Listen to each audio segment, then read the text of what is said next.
What if everything you've been told about the afterlife is completely wrong? And what if Carl Jung, one of the greatest minds in psychology, had already uncovered the truth decades ago? In this video, The Afterlife. According to Carl Jung, 8 shocking revelations about the soul. We're diving deep into the mysteries of what really happens when we die. These aren't vague spiritual guesses. They are profound insights drawn from Jung's visions, near-death experiences, and his lifelong study of the human psyche. Today you'll discover why Jung believed the soul doesn't just vanish. It transforms. From the light of total acceptance to the mysterious collective reunion, each revelation will challenge what you think you know and maybe even change how you live right now. But here's the real question. If your soul's journey truly continues, wouldn't you want to know exactly what's waiting for you? Stay with me until the very end, because I'll reveal the most controversial insight, the one Jung himself believed could prepare us for the ultimate transition. And trust me, you don't want to miss it. Carl Jung didn't see death as the end. To him, it was the final chapter of what he called individuation, the lifelong process of uniting the conscious mind with the vast, mysterious unconscious. In Jung's view, the moment of death isn't a collapse into nothingness. It's a psychological transformation of the highest order. Think of it this way. All your life, you've been piecing together the puzzle of who you are. Every joy, every heartbreak, every shadow you've faced. They're all fragments of your greater self. And at death, according to Jung, those pieces finally lock together into one complete image. Modern near-death experience research echoes this. Many people report a profound feeling of becoming whole, as if they're no longer split between their fears, desires, and hidden truths. It's the moment where your inner contradictions dissolve, replaced by a sense of unity and peace.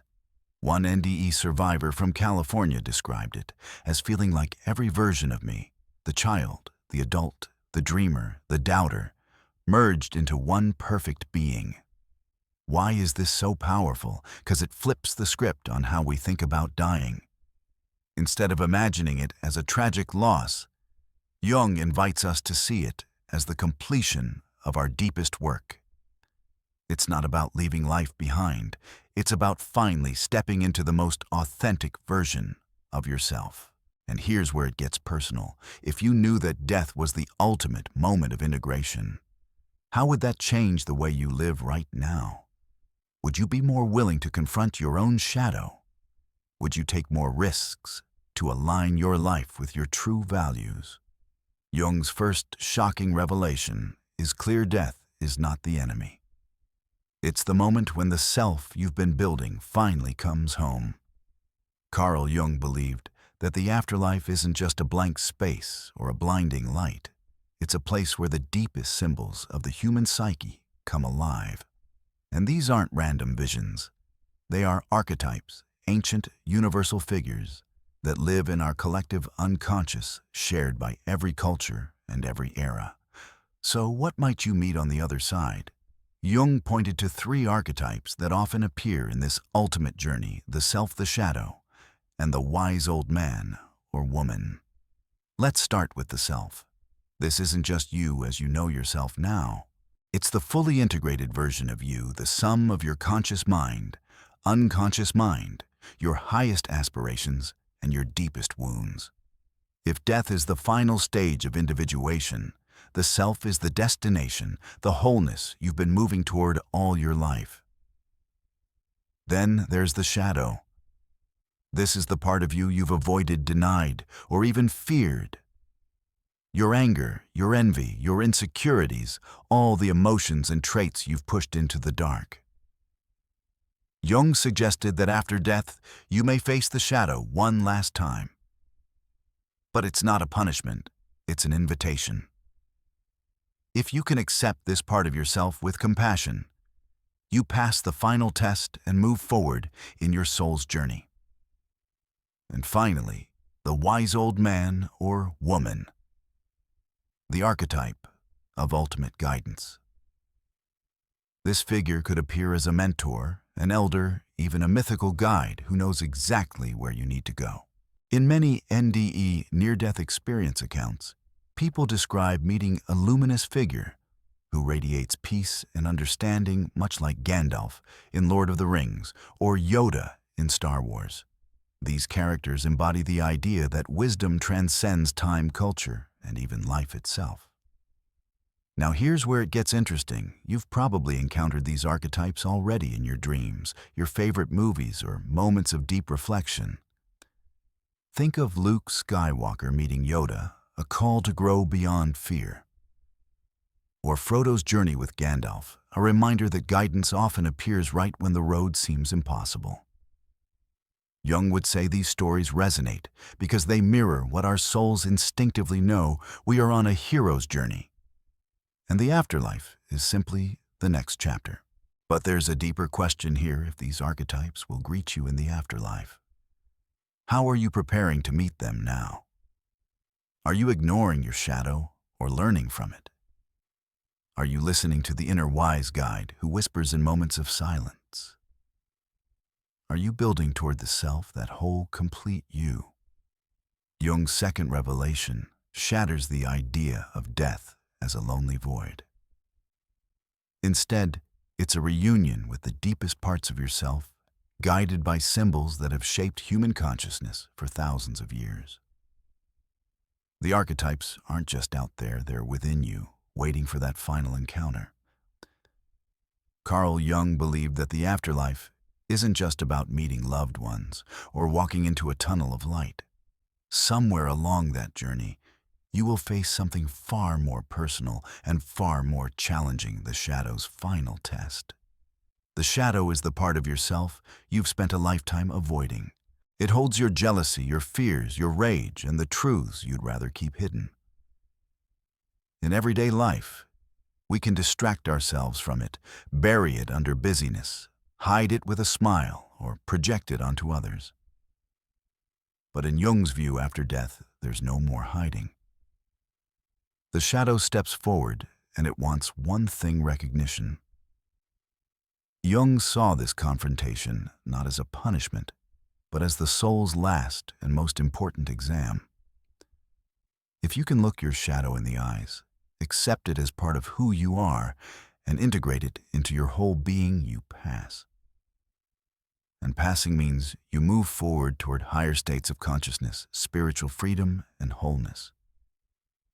But if you can't, if you reject your shadow or run from it, Jung suggested you might remain stuck, looping in a kind of psychological limbo. Not as a punishment from some outside judge, but as a natural consequence of being incomplete. This idea shows up everywhere in mythology and pop culture. Think of Star Wars. Luke Skywalker has to face the darkness within himself before he can become a true Jedi. Or in The Lion King, when Simba runs from his past until he's forced to confront it. These moments resonate because they echo a truth our subconscious already knows. You cannot become whole by cutting away your darkness, only by bringing it into the light. Some modern psychologists back this up with near-death experience research.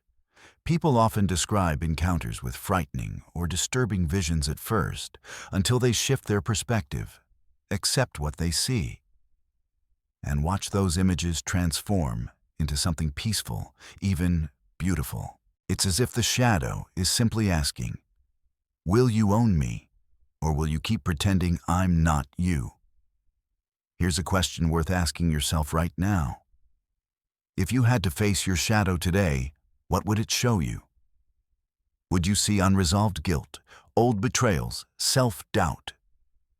Or would you meet a part of yourself you've unfairly locked away, your suppressed creativity, your vulnerability, your untapped courage? Jung's third revelation is a wake-up call for the living. We don't have to wait until death to take the shadow's final test. Every time we own our mistakes, admit our flaws, and forgive ourselves, we're practicing for that ultimate moment. We're making sure that when it comes, we're ready. Because in Jung's vision, the shadow isn't a monster. It's a mirror. And what you see in it and how you respond could determine the rest of your soul's journey. Carl Jung once described the collective unconscious as a vast ocean beneath the surface of our individual minds, a shared reservoir of memories, symbols, and archetypes that belong to all of humanity. And in his vision of the afterlife, this is where your soul eventually returns. It's like a drop of water falling back into the sea. For your entire life, you've been that drop, unique, separate, experiencing the world from your own perspective. You carried your own joys, fears, and stories. But the moment you cross over, you feel the boundaries dissolve, and you realize you were never truly alone. You were always part of something infinitely larger. Jung saw this return not as a loss of identity, but as the fulfillment of it.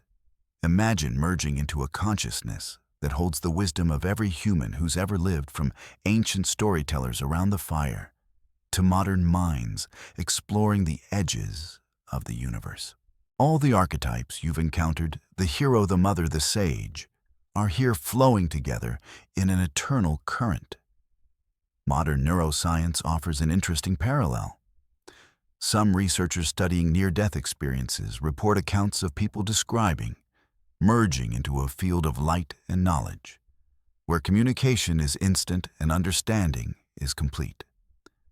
The imagery is strikingly similar to Jung's collective unconscious, a place where separation ends and unity begins. This moment can be deeply emotional.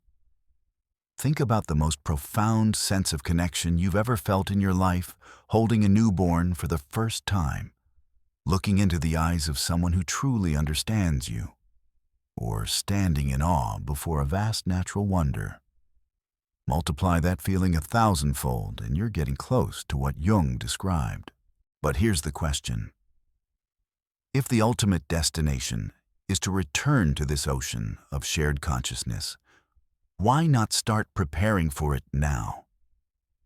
Every time you tap into empathy, learn from history, or recognize yourself in someone else's story, you're practicing for that reunion. You're remembering that the I and the we are never truly separate. Jung's fourth revelation isn't just about where you'll end up after death, it's about how to live right now. It's about realizing that your personal struggles and victories are threads in a much larger tapestry. And when the time comes to return to the collective unconscious, you won't be surrendering who you are. You'll be becoming all that you are. So I'll leave you with this. If you were a drop about to return to the ocean, what stories, lessons, and love would you want to bring back with you?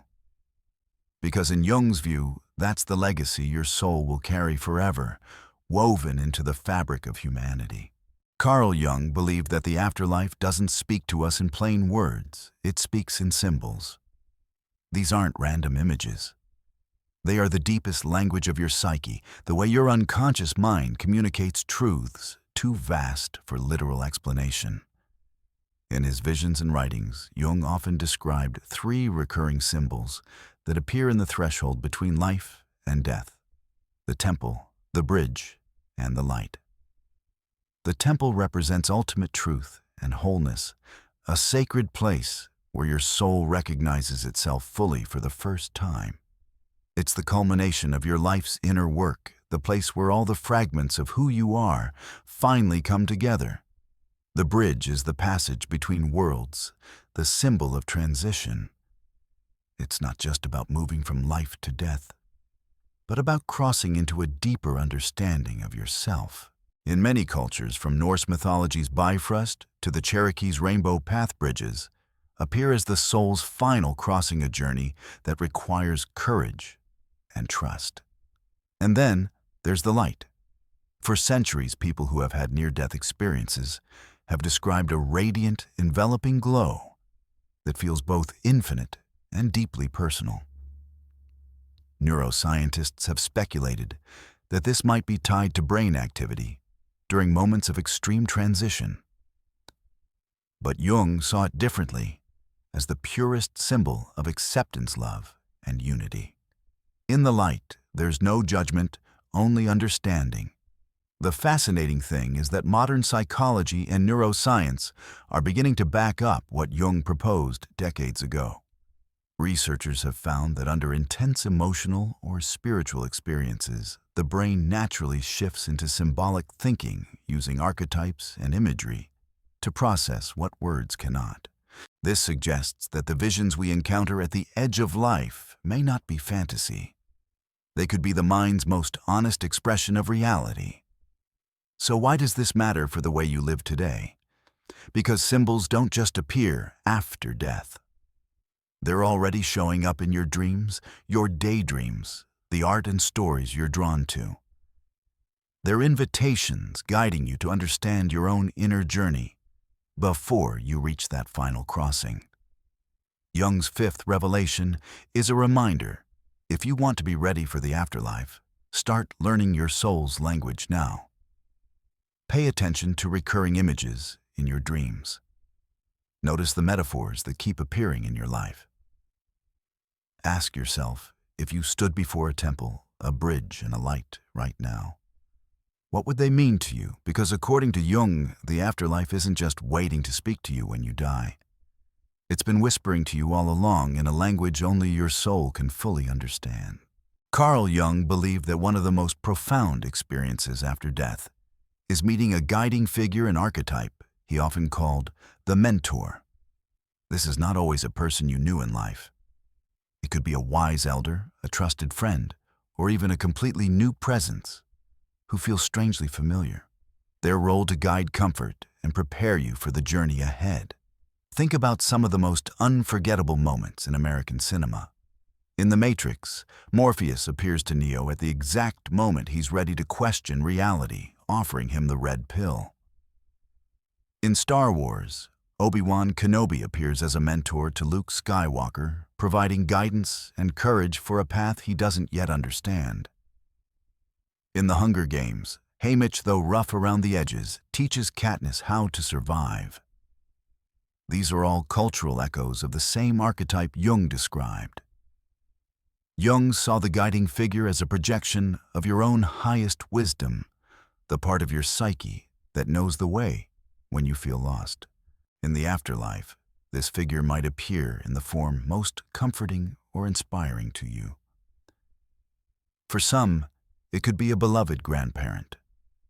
For others, it might be a spiritual leader they've admired from afar. And sometimes, it's simply a presence, a voice, a touch, or a gaze that radiates understanding. Psychologically, this makes sense. In moments of extreme transition like death, the unconscious mind often draws upon archetypes to provide structure and meaning. A mentor figure offers a sense of orientation when everything else feels uncertain. Spiritually, many traditions describe this same phenomenon. In Tibetan Buddhism, for example, the Bardo teachings speak of enlightened beings appearing to guide the soul. In Christianity, it might be an angel or even Christ himself. But here's what's fascinating. Jung believed that whether or not this figure is real in a literal sense doesn't matter. What matters is the function they help you cross thresholds, face fears, and embrace what's next. And it's not just in the afterlife. These guiding figures often appear in dreams, visions, or during life-changing events. Have you ever had a vivid dream where someone gave you advice that stuck with you for years, or met a stranger who with just a few words changed how you saw yourself? Those could be early visits from the mentor archetype, reminding you that guidance is never far away. Jung's sixth revelation is a powerful invitation. Start recognizing the mentors in your life, now both living and symbolic. Learn from them, absorb their wisdom, and let them shape your courage. Because according to Jung, when the final journey comes, your guiding figure will be there, not to tell you where to go, but to remind you that you already know the way. Carl Jung believed that one of the most profound stages after death is the life review, a moment when you see the entire arc of your existence unfold before you, not as a detached observer, but as if you are reliving it from every possible perspective. But here's the twist: you don't just remember what happened. You feel it, not only your own emotions, but also the emotions of everyone you've ever touched, for better or for worse. Every kindness you offered, every careless word you spoke, every moment you lifted someone up or broke their heart. You experience it all. Jung saw this as a crucial step in what he called emotional integration and the merging of your conscious self with the deeper truths of your unconscious. In this state, there's no hiding behind excuses, no pretending. You face yourself fully, and in doing so, you gain a profound understanding of how your actions shape the web of life around you. Think about it like watching a movie of your life, except you are inside every scene, switching roles between yourself and the people you interacted with. Imagine feeling the joy of someone you helped through a hard time. Now imagine also feeling the sting of pain from someone you hurt without even realizing it. This is not punishment, it's awakening. American pop culture has played with this concept for decades. In It's a Wonderful Life, George Bailey sees how his absence would have changed every life in his town. In The Good Place, characters face moral reckonings that force them to see the ripple effects of their choices.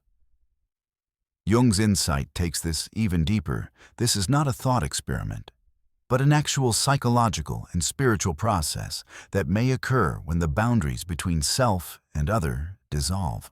Neurologically, researchers studying near-death experiences have documented similar accounts. People report panoramic life reviews, intense empathy, and even shifts in values afterward. Spiritually, many traditions echo this theme. In Christianity, it's the Book of Life.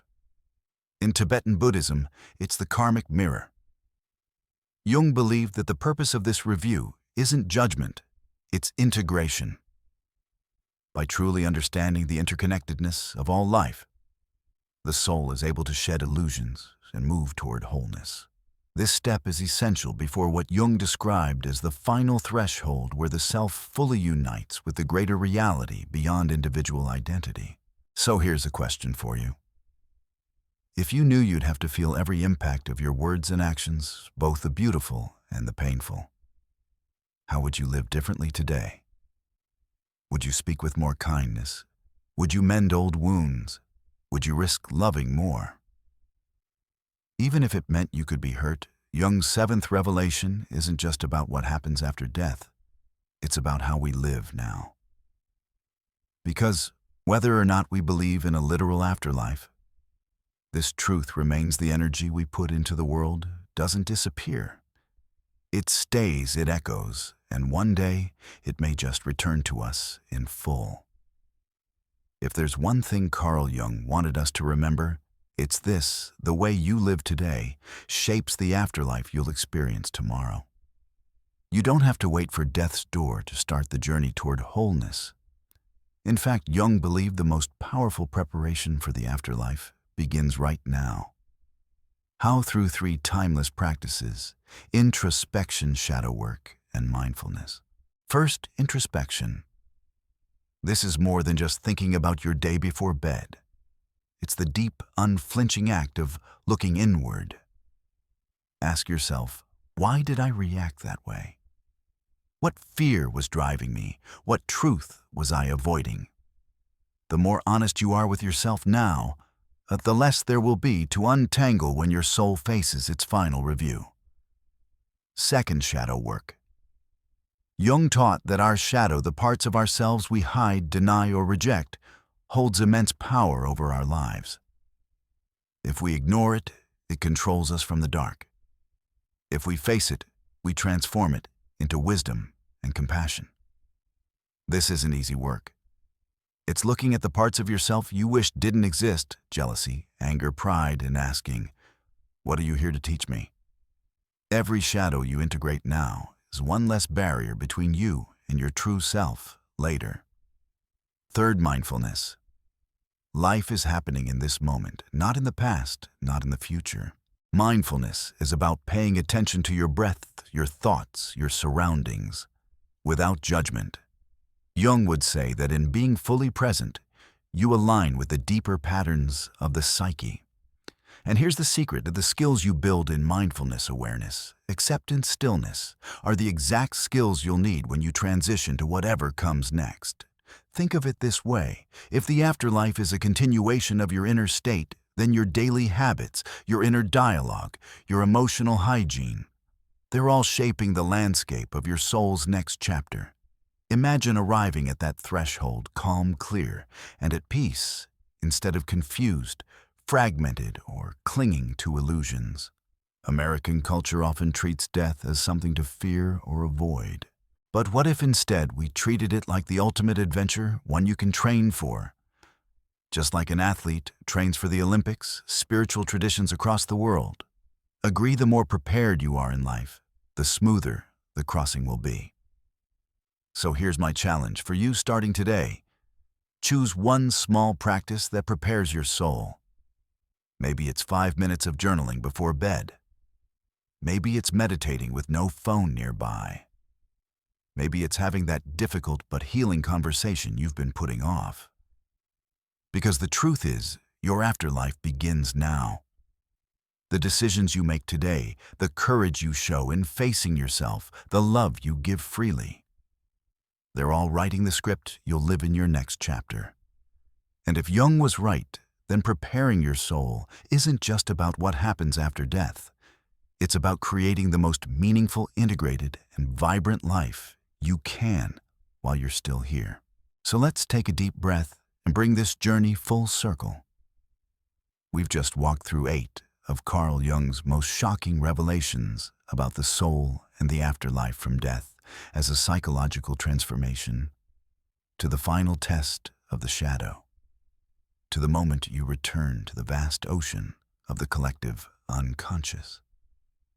We've explored the symbols, the guiding figures, the life review, and perhaps most importantly, how you can prepare your soul right now. And here's the truth that ties it all together. Jung's message was never about fearing death. It was about living so consciously, so deeply connected to your true self, that when death finally comes, you step through the doorway without hesitation, fully knowing who you are. Psychology meets spirituality in a way that changes everything. This isn't abstract theory, it's a map for living with meaning, courage, and self-awareness today, so that your soul's next chapter is one of peace and clarity. Now I want to hear from you.